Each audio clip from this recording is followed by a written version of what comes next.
사도신경 로 예배를 시작하겠습니다.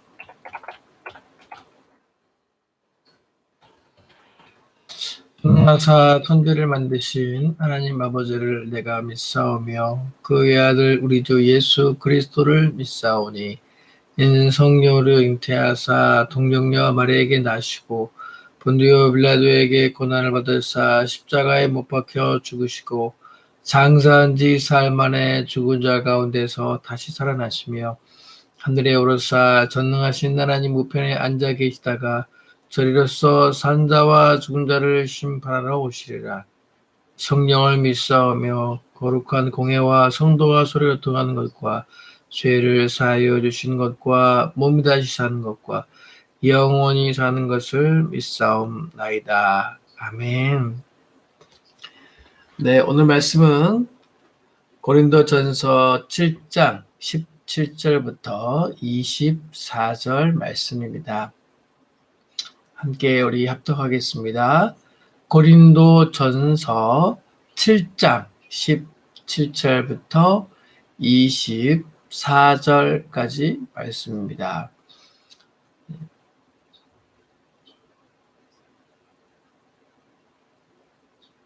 네, 17절부터 같이 읽겠습니다.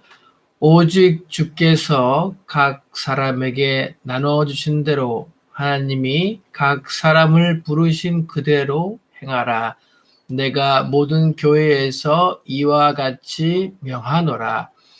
할례자로서 부르심을 받은 자가 있느냐? 무할례자가 되지 말며 무할례자로 부르심을 받은 자가 있느냐? 할례를 받지 말라.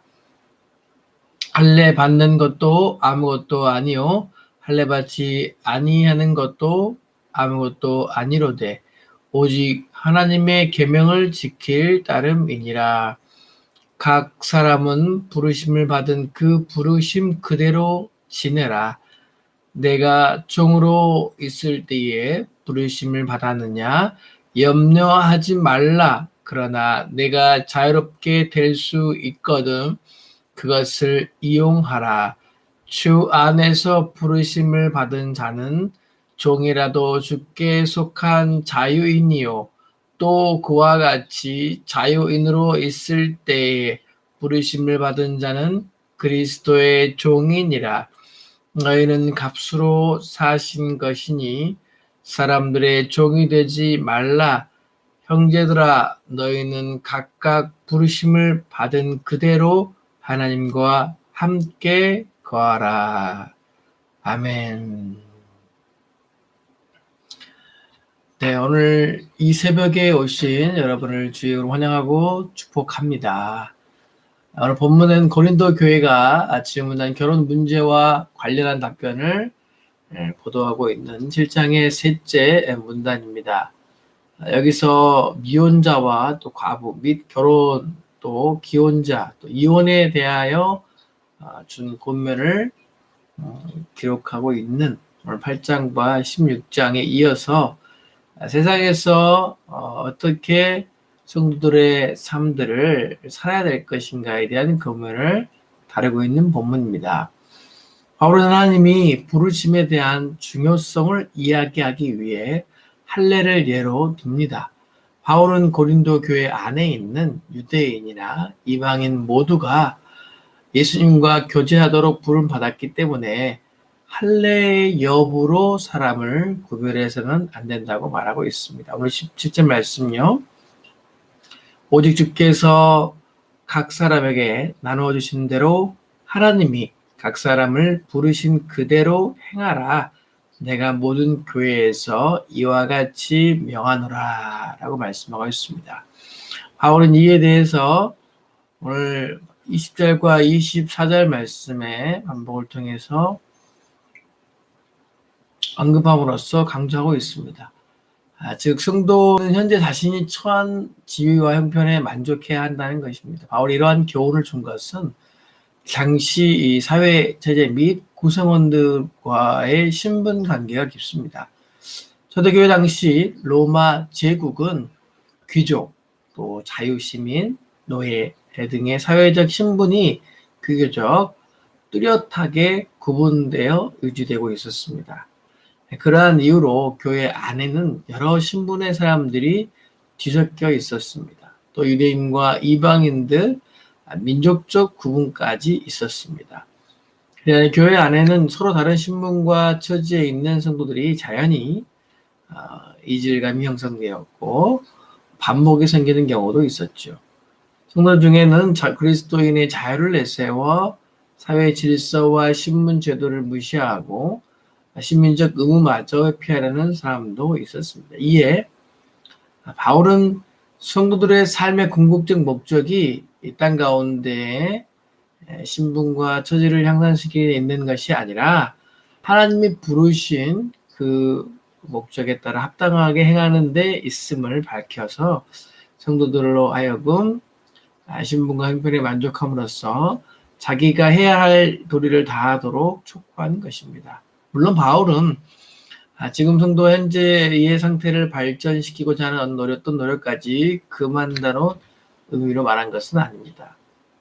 그러나 교회 안에서 그러한 것 때문에 반목하고 서로가 적대시하는 것은 옳지 않다. 다만 바울이 경계하는 것은 그리스도인이 되었다는 이유만으로 모든 삶의 처지나 형편이 바뀌어야 한다고 생각하여 현재 자기의 처지의 형편을 무시하면서 무조건 현재보다 더 나은 처지와 형편만 얻으려 하는 태도, 현실을 좀 부정하는 것이죠. 교회 안에서 나는 예수 믿었기 때문에 이제는 지난 과거에 또 지금의 삶들은 모두 부정해버리는 것은 옳지 않다라는 것이죠.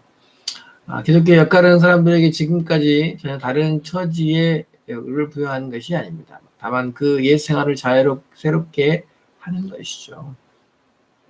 과거에 우리나라도 복음이 들어왔을 때에 우리도 신분제도가 있었죠. 양반, 상놈 이렇게 해서 교회 안에 같이 있지만 다른 신분을 갖고 있기 때문에 어찌가 양반이 상놈을 대하는 것에 대해서 좀 반목하고 또 갈등들이 있었습니다. 그러나 중요한 것은 그리스도 안에서 다 형제요 지체라는 생각들로 자신들을 내려놓을 필요가 있었는데 그 부분들이 또 우리나라에서도 쉽지 않았죠. 당시 로마 시대에도 이러한 문제들이 있는 것을 사도 바울이 알았기 때문에 그 문제가 교회 안에서 더 큰 문제로 갈등이 야기되고 있는 것을 인지하고 그에 대한 말을 고민하고 있는 겁니다. 그래서 오늘 18절 말씀에 그 할례를 예를 드는데 할례자로서 부르심을 받은 자가 있느냐 무할례자가 되지 말며 무할례자로 부르심을 받은 자가 있느냐 할례를 받지 마라라고 얘기합니다. 당시 이제 유대인 중에서 예수 믿던 사람들은 예수를 믿어도 할례를 받아야 된다. 그래야 구원이 있다라고 주장하고 그런 문제 때문에 갈등이 생기는 것을 사도 바울이 알았기 때문에 우리가 부르심을 받는 것이 중요하지 할례를 받았느냐 받지 않았느냐의 문제는 구원의 문제가 전혀 상관이 없다라는 것을 이야기하는 것이죠. 우리가 외적인 부분도 물론 예수 믿음의 변화가 있겠지만 가장 중요한 것은 우리가 예수를 믿겠다고 결정했을 때 우리의 심령과 우리의 마음들이 새롭게 되는 것이 중요하다는 것이죠.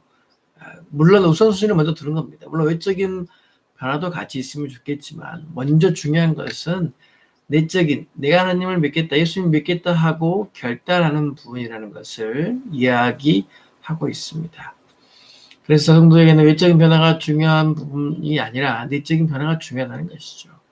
여기서 계명을 지킨다는 것은 모세의 율법을 지킨다는 말이 아니라 성도들이 하나님께 부르심을 받은 형편과 처지를 따라서 복음에 순종하며 믿음으로 또 사랑으로 자신의 여건을 인정하고 받아들이는 것을 얘기합니다. 그리스도의 사랑의 계명 안에 거하는 성도들에게는 할례나 무할례가 아무런 의미가 없다는 것이죠. 왜 그런 걸 가지고 판단하고 그 문제를 가지고 혼란을 야기하냐. 우리의 형편이나 직업의 변화는 중요한 것이 아니고 외적인 것은 우리 구원에 아무런 영향도 미치지 못한다. 굉장히 중요한 것은 믿음, 또 내 안에 주를 믿겠다 하고 결단하는 내적인 변화라는 것을 이야기하고 있습니다. 심령을 새롭게 변화되는 것이 중요하다는 것이죠. 어떻습니까? 여러분, 누군가 예수 믿었는데도 계속 욕하고 비난하고 늘 우울해하고, 과연 교회를 나와서 예수를 믿겠다고 하는 사람이 정말로 옷은 깔끔하게 정장을 입고 오고 정말 화려한 화장을 하고 예쁜 머리를 하면서 교회를 오는데 그의 말과 삶의 태도는 전혀 변하지 않아요. 과연 그것이 예수를 믿는 사람의 변화이냐라고 사도 바울이 묻으며, 정말로 예수님께서 우리에게 원하시는 것이 무엇이냐, 할례냐 할례 받지 않았느냐, 뭐 할례 가지고 논쟁하고 사람을 정죄하는 것보다 내가 예수를 믿기 때문에 내 모든 삶의 영역에서 말과 삶들이 변화되는 것을 예수님은 원한다는 것을 다시 한번 생각해 보면서, 우리도 마찬가지로 우리의 삶 가운데에 예수님을 통해서 삶의 모습과 삶의 방향과 삶의 모든 부분들이 변화 있는 삶으로 한 걸음 나아가시기를 주님의 이름으로 축복합니다. 근데 우리들 중에는 예수를 믿으면서 얻게 될 외적인 변화에만 관심이 있는 사람들이 있습니다. 그래서 예수 믿으면 내가 축복받고 돈 많이 벌고 또 좋은 가문의 사람들을 만나고 또 그것 때문에 내 인생이 윤택해질 거라는 그런 외적인 기대함으로 예수 믿는 사람도 종종 있게 됩니다. 예를 들면 내가 예수를 믿겠다고 교회를 나가면 내가 하고 있는 직업이 또 뭐 물건을 더 많이 팔 수 있겠지라는 기대함으로 나오는 사람들이 있다는 것이죠. 그러나 결단코 그러한 모습을 주님이 원하지 않고 기뻐하지 않는다는 사실을 오늘 사도 바울이 말씀을 통해서 고면하고 있는 것입니다. 그래서 18장 19절 계속 얘기하면서 20절 말씀에 각 사람이 부르심을 받은 그 부르심대로 지내라는 것이죠. 우리에게 다 각자의 처지가 있다는 거예요. 때로는 우리가 직장을 생활을 하기도 하고 또 사업을 하기도 하고 개인적인 직업의 기준이 있는 것이 아니라 우리가 있는 그곳에서 하나님의 나라를, 하나님의 역사를 그리스도 복음의 전파의 통로로서의 사명을 감당하는 것이 중요하지, 너희가 어떤 외적인 변화가 있다 없다를 따져서 그 사람의 예수 믿는 것들을 판단해서는 안 된다는 겁니다. 여러분이 있는 모든 각자의, 젊은 아내로서, 남편으로서 또 각자에 있는 상황 가운데에 여러분이 최선을 다하여 그리스도의 온전한 삶으로 한 걸음 나아가시기를 주님의 이름으로 축복합니다. 오늘 20절 말씀에 그래서 내가 종으로 있을 때에 부르심을 받았느냐, 염려하지 말라, 그러나 내가 자유롭게 될 수 있거든 그것을 이용하라 라고 말씀하고 있습니다. 염려하지 말라라고 그들에게 권면했죠. 너희가 된 그 신분에 대해 너무 비관하지 말라는 거예요. 왜냐하면 너희가 비록 종의 모습일지라도 너희 안에서 하나님이 일하실 새로운 것들을 기대하라는 것이죠. 왜냐하면 주 안에서 부르심을 받은 자가 종이라도 주께 속한 자유자. 그러나 나는 그 속한 종의 모습일지라도 예수 만나기 때문에 이 자유함을 누리냐는 거예요. 바울은 종된 자들에게 평생을 종으로 지내라는 말이 아닙니다. 그건 오히려 자유할 수 있거든 차라리 사양하라라고 이야기했습니다. 그런데 그리스 세계에서는 노예가 자유인이 될 수 있는 조건이 있었습니다. 국가를 위해 큰 공을 세운다든지 자기가 종으로 있는 가정에 큰 공을 세웠을 때에 그 종은 노예 신분을 벗어날 수가 있었습니다. 여러분 중에 배너라는 영화를 보셨을 겁니다. 그 영화 속의 주인공이 배너가 노예로 팔려 또 배에 그 노를 젓는 노예가 되었지만 전투 중에 위기를 처한 해군 제독을 구해내어 그 공로로 노예 신분에서 해방되고 제독의 양자가 되었던 것들을 아실 겁니다. 반면 국가나 가정에 큰 공을 세우지 못했다더라도 종들에게는 또 다른 해방의 길이 있었는데요. 그것은 바로 주인에게 돈을 주고 해방받는 길입니다. 즉 자기가 자기를 사는 거죠. 돈 주고. 종에게도 약간의 그런 여유가 있었던 겁니다. 그 틈을 이용해서 쉴 틈에 또 다른 투잡, 요즘 얘기하면 투잡, 쓰잡을 해서 돈을 모아가지고 그 돈으로 신전에 맡겨놓고 여러 해 동안 자기 몸값이 될 만큼 추구하고 마침내 그 돈이 모아지면 좀 그의 주인과 함께 신전에 가서 주인은 신전 지사장으로부터 그 돈을 받고 자유를 선포하고 세상에 그 증인이 되는 것이죠. 이렇듯이 사도 바울은 당시에 이런 풍습을 알고 있었기 때문에 자유할 수 있거든 차라리 사용하라라고 했던 것입니다. 하나님은 성도가 노예처럼 자신의 운명과 처해진 상황에 그간 머물러 있고 안주하는 것을 바라시는 분이 아닙니다. 우리 그리스도인 특별히 우리에게 주신 사명을 가지고 어떤 자리에 있든지 최선을 다해서 주님이 나에게 능력 주시고 또 이 상황 가운데에 새로운 길을 열어줄 것을 기대함으로 도전하고 또 그 열정으로 그 일들을 해 나가는 것이 그리스도입니다.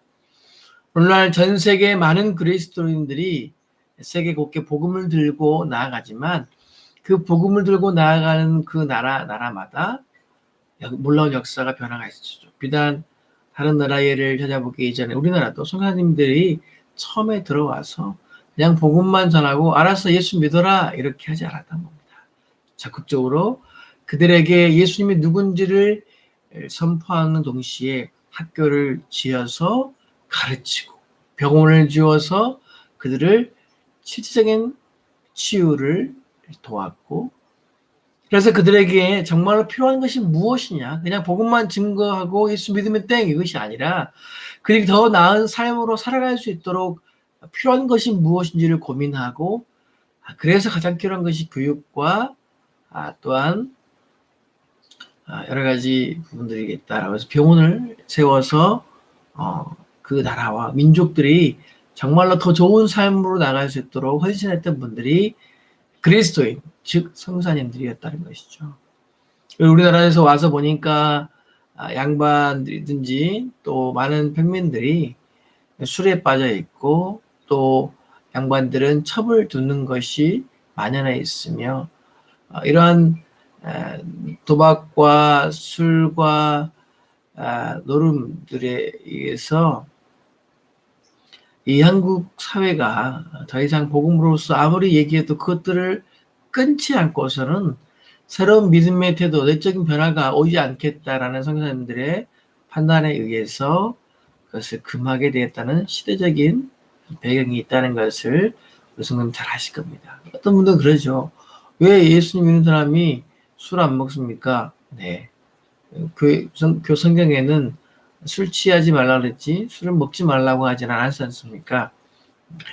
그것은 물론 맞는 말입니다. 그러나 우리가 기독교 한국 교회사를 배울 때에 왜 그런 것들이 시작되었는지 성도님들이 왜 그것을 금했는지에 대한 근본적인 이유를 안다면 많은 서구들도 물론 목사님들이 맥주 한 잔씩 할 수 있고 또 그것들이 큰 문제가 되거나 어떤 판단의 기준이 되진 않지만 특별히 우리나라 사회에서는 특별히 목회자가 도박하고 또 불륜을 저지르고 또 술 취하는 것에 대해서 아주 엄격한 잣대를 대는 이유가 바로 그런 부분이죠.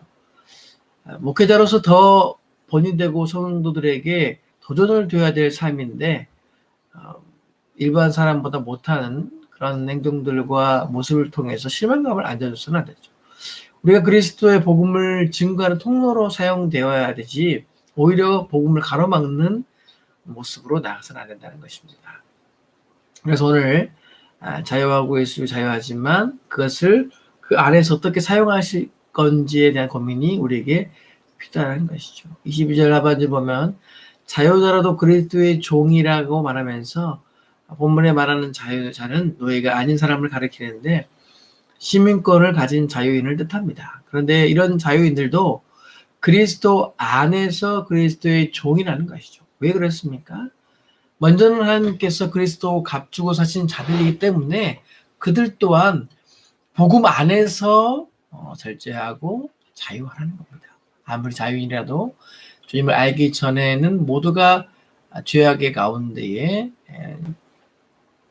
죄의 종이었다는 것이죠. 그런 죄의 종들은 하나님께서 그의 독자자진 그리스도를 통해서 피값으로 사시고 사하해 주셨기 때문에 이제는 복음의 증거자로서 헌신된 자로서 살아가야지. 언제까지 과거에 얽매여서 그렇게 살아갈 것인지를 다시 한번 그들에게 권면하고 있는 사도 바울입니다. 사도 바울은 로마에서에서 12장 1절에서 다음과 같이 권고했습니다.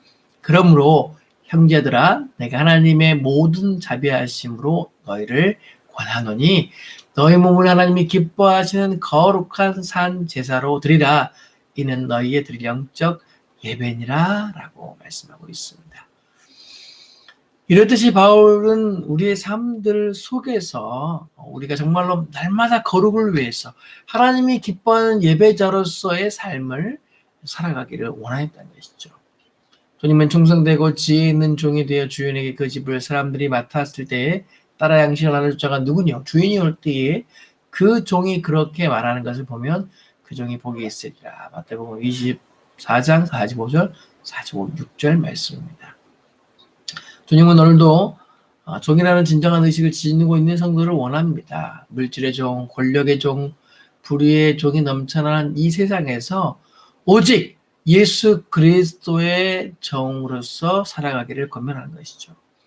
우리가 이렇듯이 우리의 믿음과 신앙 안에서 어떻게 각 부르심을 받은 대로 하나님과 할 것인가. 마지막으로 24절 말씀에 형제들아 너희는 각 부르심을 받은 그대로 하나님과 함께 거하라. 아멘.